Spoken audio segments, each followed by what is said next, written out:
বৌদি বাড়িতে আছো? ও ঠাকুরপো, হ্যাঁ বলো। বৌদি, হুম তোমরা তো বিয়ে করে এবার সুখে আছো। হুম তা আমিও বিয়ে করতে চলছি। হুম। এই যে আগামী বুধবার আমার বিয়ে। আচ্ছা। তোমরা এসো। হুম। আচ্ছা বৌদি, তোমরা মোটামুটি কয়জন যাবা? আমরা এই তো ঘরে বাইরে তিনজনে যাবো। 3 জন হুম যাবা? আচ্ছা বৌদি, হুম যাবা তো কিছু তো গিফট তো দিবা। হুম, তা তো দিবই কিছু গিফট। তা মোটামুটি বৌদি কয় টাকার গিফট দিবা? দেখো তো, তাও তো 2000 টাকা তো দিবই। 2000 টাকা? তা বলছি বৌদি, হুম।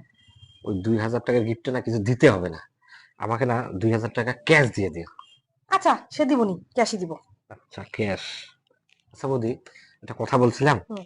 ওই 2000 টাকার মধ্যে 1000 টাকা আমাকে অ্যাডভান্স দেওয়া এখন। ওই বুই জমদ্দা। বৌদি দেও না। তুই কি আমাকে বিয়া নিমন্ত্রণ করতে আসিস না টাকা নিতে আসিস? বৌদি যা, তোর আর বিয়া করতে লাগবে না, এই খা তোর বিয়া, তুই খা। বৌদি খা দেও না। তোর বিয়া। 1000 টাকা দেও না। বৌদি দুনিয়া লাগবে, সব দেও না। নিমন্ত্রণ। দেও না বৌদি। বৌদি দেও না।